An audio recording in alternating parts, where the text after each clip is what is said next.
Oke, Bismillahirrahmanirrahim. Assalamualaikum warahmatullahi wabarakatuh. Perkenalkan, nama saya Sylvia Priyadia, NIM 10297.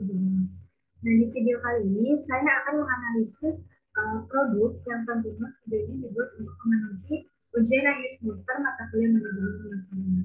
Nah, analisis dan analisis harganya itu seperti apa, analisis tempatnya itu di mana dan apa saja, dan yang terakhir itu ialah analisis promosinya itu seperti apa. Yang pertama ialah tentang produk. Produk yang akan saya bahas ialah siwang Maripen. Jadi, siwang itu sendiri merupakan kepanjangan dari terasi bawang, ialah olahan makanan yang merupakan paduan dari terasi khas Cirebon dan bawang merah serta dipadukan dengan bahan-bahan berkualitas lainnya. Aromanya ini khas dan renyah yang membuat si siwang ini cocok disantap sebagai teman makan atau sebagai pelengkap hidangan makanan. Nah, pada tahun 2017, Manpeh yang merupakan pemilik produk ini hanyalah merupakan seorang reseller bawang goreng dan ibu rumah tangga. Nah, yang kemudian pada setahun setelahnya, yaitu di 2018, Maipeh mulai mencoba membuat siwang dengan hanya modal 1 kilogram bawang merah yang dibuat berdasarkan pesanan saja. Dan di tahun yang sama juga mengajukan PIDP. Kemudian di tahun 2019, Maipeh mengajukan halal yang difasilitasi oleh Disperindak Kabupaten Cirebon. Dan hingga sekarang dapat memproduksi 30 kilogram bawang merah setiap produksinya, yaitu 12 kali. Dan hingga saat ini produk Siwang Maipeh ini telah tersedia dalam bentuk botol, toples, dan pouch mulai dari 120 gram hingga 250 gram dengan harga mulai dari 20.000 rupiah hingga 20 rupiah. Dan untuk pemasarannya pun sudah menembus ke luar kota bahkan luar negeri. Nah, untuk analisis produk yang akan saya sampaikan itu terdapat beberapa komponennya, seperti desain produknya, kualitasnya, fungsionalnya, teknologi yang digunakan, availability, warranty, terus pelayanannya, kemasan atau packaging, dan juga branding. Yang pertama itu ialah desain produknya. Jadi desain utama dari produk Siwang Maipeh ini adalah makanan pelengkap dengan bahan dasar bawang goreng dan terasi, serta terdapat berbagai ukuran dan bentuk kemasannya seperti kemasan pouch, botol, hingga toples. Nah, sementara itu ciri khas dari desain kemasannya ialah terdapat gambar produk pada kemasan yaitu bawang goreng dan dipadukan dengan terasi, ditambah dengan logo yang sekaligus nama pemilik produk yaitu Maipeh. Serta ada juga tulisan khas Cirebon yang menjadi ciri khas bahwa makanan tersebut memang berasal dari Cirebon. Kemudian karena sudah mengajukan kehalalan produk, maka pada kemasan juga terdapat logo halal yang menandakan produk ini memang sudah aman dikonsumsi oleh semua kalangan. Kemudian kualitas produk dari Siwang Maipeh ini menurut saya sudah tidak diragukan lagi karena memang memiliki nilai yang baik di mata konsumen gitu. Nah, hal ini tuh bisa dilihat dari proses produksi yang memang dibuat sendiri dengan menggunakan bahan alami dan pastinya tanpa pengawet gitu, sehingga bisa bertahan lama hingga 6 bulan jika dimasukkan ke dalam kemasan. Sementara itu untuk fungsionality produk, oleh karena produksi itu masih manual, jadi Siwang Maipeh ini terkadang masih membutuhkan tenaga manusia yang lebih banyak, sehingga tak jarang di tiap produksinya banyak tetangga yang datang untuk membantu memproduksi siwang dan mendapatkan upah pada akhir produksi. Dan selain itu, kemasan dari Siwang Maipeh seperti botol dan toples terkadang bisa digunakan kembali untuk keperluan rumah tangga seperti penempatan bumbu-bumbu dapur dan tempat-tempat lainnya. Nah, sementara untuk teknologi produknya itu sendiri, dalam proses produksinya, Siwang Maipeh ini masih menggunakan teknologi yang sangat sederhana gitu. Jadi sebagian besarnya masih menggunakan tenaga manusia seperti mengupas dan memotong bawang menggunakan pisau yang manual. Nah, sementara untuk teknologi dengan bantuan mesin atau alat, itu hanya dibantu dengan teknologi blender untuk menghaluskan terasinya dan alat perangkat kemasan untuk mengemas si produknya tersebut. Nah, untuk branding produk, jadi Siwang Maipeh ini menciptakan branding pada produknya melalui bahan dasar dari produknya yaitu itu transaksi yang merupakan menjadi ciri khas tampang dari Cirebon. Sehingga banyak konsumen yang tertarik ingin mencoba inovasi dari lembaga tersebut. Selain itu, sosok Maipenya juga dikenal ramah gitu ya oleh keluarga dan kerabatnya, serta beliau juga aktif di berbagai media sosial seperti Instagram dan Facebook. Selanjutnya, kemasan dari produk itu. Siwang Maite ini menurut saya menciptakan packaging yang aman, kemudian mudah dibawa dan mampu disimpan dengan baik. Terus disesuaikan juga dengan isian beberapa produk yang berupa botol, toples, maupun pouch. Nah, selain itu, Siwang IT juga memberikan pelayanan yang menyediakan call center terkait produk, juga membuat web serta akun media sosial seperti Instagram ada di @siwang_maip dan Facebooknya ialah siwang_maip. Sementara di webnya itu ialah siwang_maip.blogspot.com. Yang tentunya servis produk ini di call center ini bertujuan untuk memberikan berbagai informasi dan juga melayani feedback dari para konsumen. Selanjutnya ada availability produk.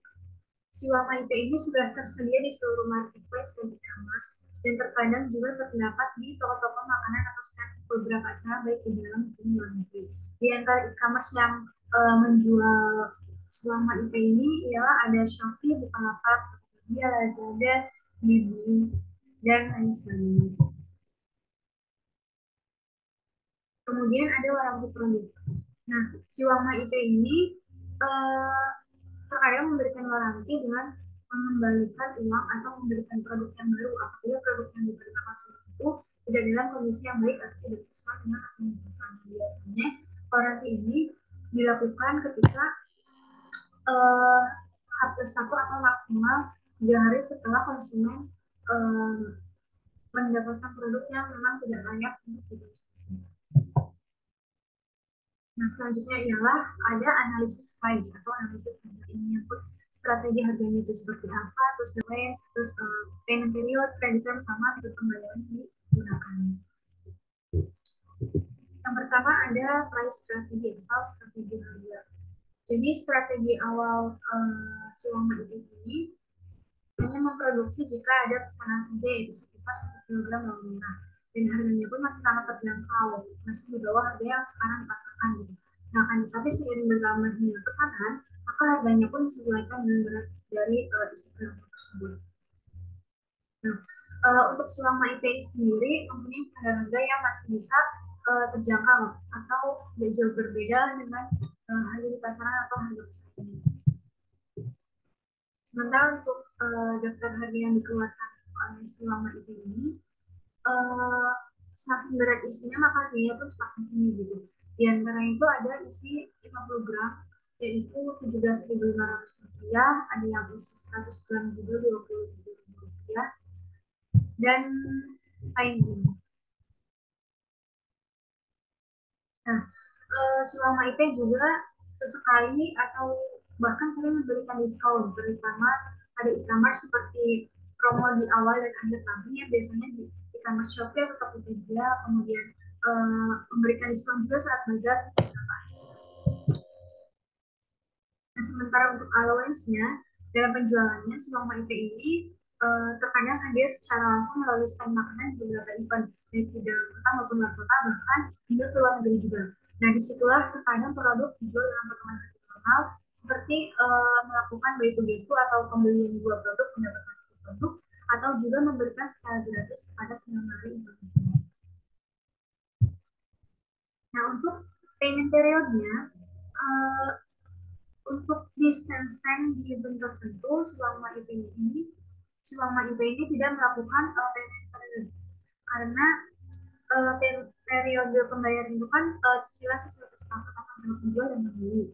Biasanya berhubungan dengan kredit. Nah, akan tetapi mungkin jika sistem yang dilakukannya ialah sistem konsinyasi seperti menaruh makanan atau menaruh produk di beberapa toko makanan atau beberapa toko kue, maka payment period ini bisa saja terjadi.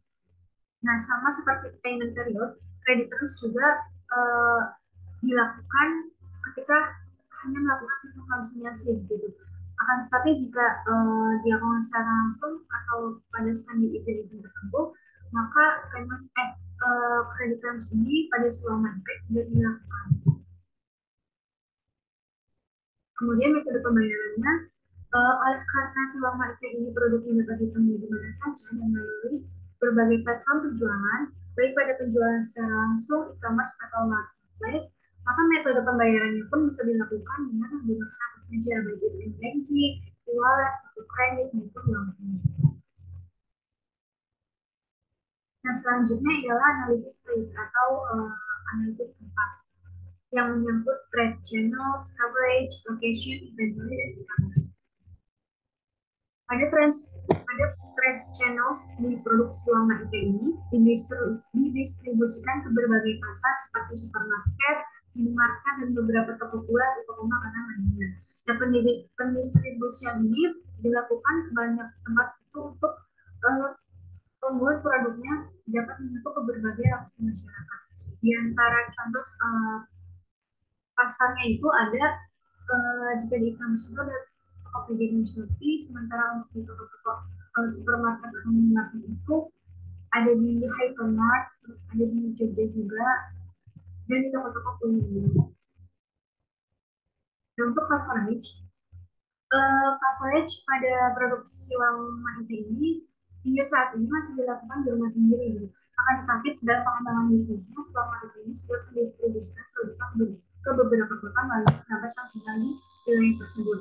Dan selain di dalam negeri, Uang Mahita juga menambah pasar ke ranah internasional dengan mengekspor produknya ke beberapa negara tetangga seperti Malaysia dan Singapura. Nah, walaupun dengan pendistribusian yang itu dilakukan ke berbagai kota di Indonesia dan juga ke luar negeri, produknya ini namun hanya disimpan atau dijual di beberapa toko dengan sistem konsistensi. Sementara untuk proses produksinya tetap dilakukan di rumah sendiri. Kemudian untuk pengaturan persediaan produknya ini, Sulama IP mengaturnya dengan sekali produksi sebesar 30 kg bawang merah selama 2 hari. Nah, oleh karena produk ini tahan hingga berbulan-bulan dan sedikitnya barang retur yang disebabkan oleh kualitas produk, ini menjadi bukti bahwa Sulama IP ini dapat mengatur persediaan dengan baik. Selanjutnya ada e-commerce. Nah, selain e-commerce, Sulama IP juga memiliki website yang bisa diakses oleh para konsumen untuk membeli produk mereka. Dan tujuan dari adanya e-commerce ini selain untuk mempermudah pembelian produk, ini juga bisa meluas jangkauan pasaran dari produk Sulama.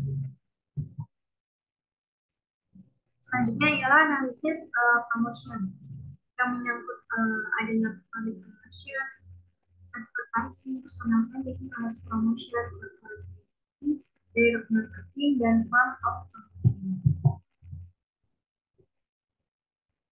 Yang pertama ialah advertising atau periklanan. Nah, periklanan dari Sulama IT ini dimaksimalkan pada teknologi saat ini, yaitu melalui media sosial, terutama di Instagram dan Facebook, yang masih dikelola oleh sendiri. Selain itu, ikut serta melepaskan makanan pada beberapa event di berbagai kota maupun di luar negeri. Sementara untuk personal selling, ketika ikut serta dalam event-event makanan, Sulama IT ini terkadang memiliki karyawan untuk membantu menawarkan dan menjelaskan secara personal mengenai apa sih produk yang ia jual gitu. Terus hal ini juga bertujuan untuk mengenalkan seluk-beluk produk yang ditawarkan kepada konsumen. Nah, akan tetapi personal selling ini lebih sering dilakukan oleh mereka itu sendiri karena masih terbatasnya sumber daya manusia yang dimiliki. Kemudian sales promotion. Nah, dalam hal sales promotion ini, pihak dari Sulama itu masih kesulitan terkait promosi produk. Karena yang itu tadi, sumber daya manusia yang dimiliki juga masih sangat minim. Kemudian pemilik usahanya pun, yaitu marketingnya masih menimbangkan kebijakan cara bagaimana sih cara untuk mempromosikan produknya dengan jangkauan yang lebih luas lagi. Karena selama ini yang dilakukan adalah hanya menggunakan media sosial yang ia kelola sendiri. Selanjutnya ialah public relation. Nah, oleh karena bisnis ini baru dirintis dan terbilang masih muda juga, MyPay juga masih berusaha untuk membangun hubungan dengan stakeholder ini, mengembangkan usahanya yang lebih maju dan lebih besar lagi gitu jangkauan. Sementara itu, strategi komunikasi yang dilakukannya adalah dengan memanfaatkan media sosial seperti WhatsApp, Instagram, dan Facebook. Selanjutnya ialah direct marketing. Jadi yang dilakukan oleh Xiaomi ini hanya dilakukan saat membuka stand di beberapa event di beberapa kota maupun negara tetangga seperti Malaysia dan Singapura. Contohnya itu pada saat Car Free Day, hari ulang tahun kota, peringatan hari besar nasional, dan lain-lain. Kemudian ada corporate identity atau identitas dari produknya itu untuk selama ini masih jarang diketahui oleh orang banyak, terutama di kalangan anak muda, karena masih belum menemukan bagaimana sih cara promosi yang dapat menjangkau ke seluruh kalangan gitu. Sehingga masyarakat pun masih beranggapan bahwa ini adalah bawang goreng biasa sebagai pemakan makanan. Kemudian ada form of promotion. Nah, selama ini dominan menggunakan bentuk promosinya secara online dengan alat berupa website dan media sosial yang masih dikelola sendiri karena mungkin karena belum memiliki tim sales atau masih kekurangan sumber daya manusia yang dibutuhkan. Baik, mungkin sekian saja yang dapat saya sampaikan terkait analisis produk untuk mata kuliah manajemen pemasaran. Apabila ada pertanyaan, kritik, saran, atau tanggapan, boleh dikirimkan saja melalui email, Instagram,